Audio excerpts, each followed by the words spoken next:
Sieg Heil! Sieg Heil! Sieg Heil! Sieg Heil! Sieg Heil! Sieg Heil, boy! I'm from South Germany.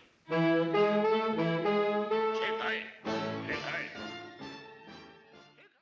The Nazi salute. A salute today that should only be used as a form of ridicule or satire, as its strongest association is with its use to signal obedience to Hitler. Of course, historically, the salute has a few other associations, such as with the Italian National Fascist Party, and before this, it is believed, though not likely, to have been used as an ancient Roman salute. The salute was formally adopted as the official greeting of the National Socialist Party during the late 1920s, with Hitler seeing it as a way to reinforce the unity, discipline, and military-like precision of the Nazi movement. In the same year the National Socialists came to power, the salute was codified into law by the Nazi regime in July of 1933. The salute would be taught at every school, and an unavoidable part of everyday life in Nazi Germany. The salute became a mandatory form of greeting among party members and public employees. All Germans were to use the salute during the singing of the national anthem, or Nazi Party anthem, and it was decreed that anyone not wishing to come under suspicion of behaving in a consciously negative fashion will render the Hitler greeting. As the symbol became more and more associated with Nazi ideology, Jews and prisoners were forbidden to use the salute. So serious was the salute, police charged citizens for not saluting properly or mocking the salute. German citizens and foreigners could be attacked and beaten if failing to salute. In one bizarre incident, a traveling comedy had trained monkeys to give the salute.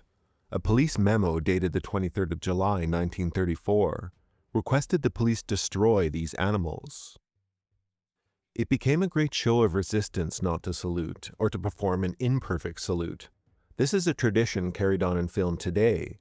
In the Indiana Jones movies, director Steven Spielberg instructed actors to cross their fingers behind their backs when performing the salute.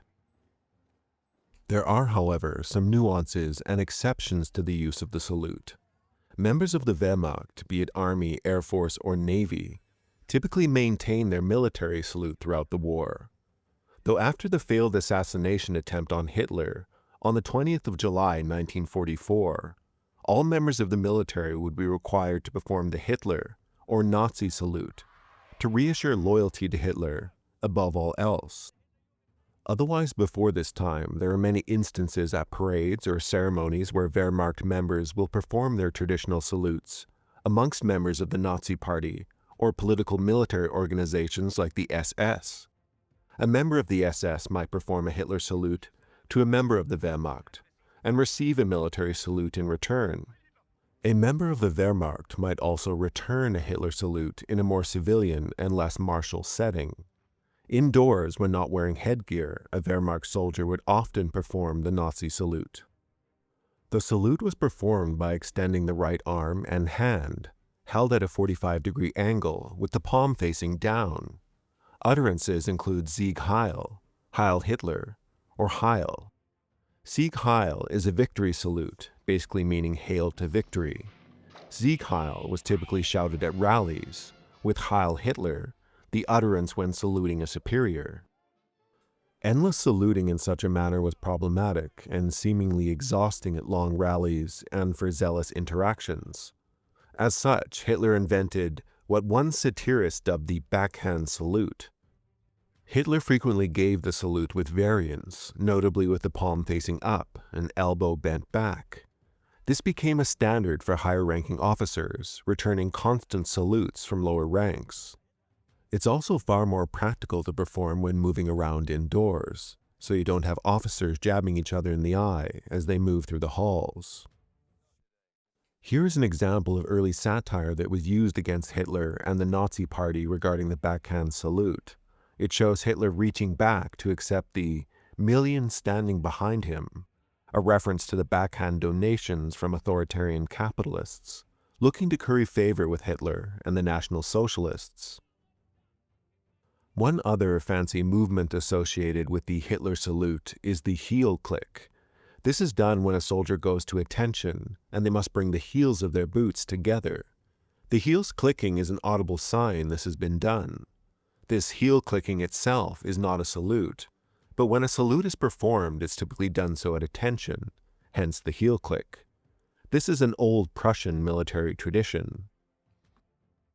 The modern use of the Nazi salute is so strongly associated with fascist Germany and Italy, it's hard to make a case the salute can be a reference to anything else. There have been many claims that the salute is Roman in origin, but there is little evidence that actually links the salute to classical times. One classical example of the salute comes from Trajan's column, which shows similar gestures, but nothing quite like the Nazi salute. Likely the salute was popularized as a Roman salute by neoclassical artworks. This 1784 painting by Jacques-Louis David, for example, shows the salute, but it was created entirely by the imagination of the artist. Inspiration may have also been drawn by the popular Roman army standard shown here in the background. The standard shows an open hand, or manus, denoting the oath of loyalty taken by Roman soldiers. Wait, your biggest stickers? Here's of this. Wait! Take him away!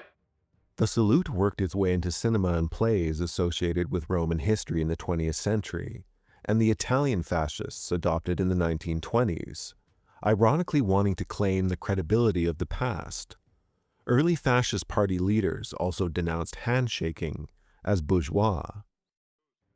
Italian fascists felt the salute was firm and spirited, though one popular joke claimed that the fascist salute used one hand because Italians were tired of raising both hands to surrender, such as during World War I.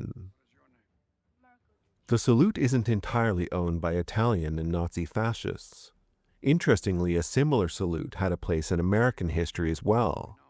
The Bellamy salute, also known as the flag salute, once accompanied the Pledge of Allegiance of the United States of America. The salute originated in 1892, predating its popular fascist use.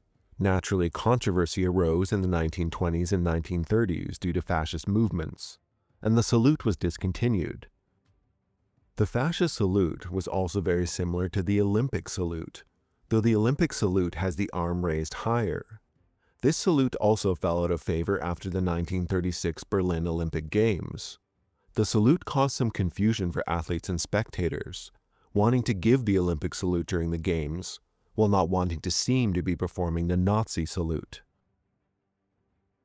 Today, the salute is primarily used by neo-fascist groups. Its loose association with Roman history has allowed some to use it under plausible deniability. In Germany and Austria, the salute is illegal and can result in a 6-month prison sentence, though usually it would result in just a fine.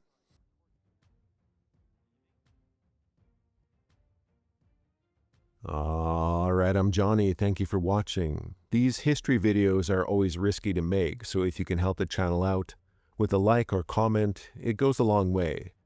And remember, if someone tries to get you to join in on a Roman salute, tell them to take their hilarious antics elsewhere. Anyway, as always, do have a nice rest of your day.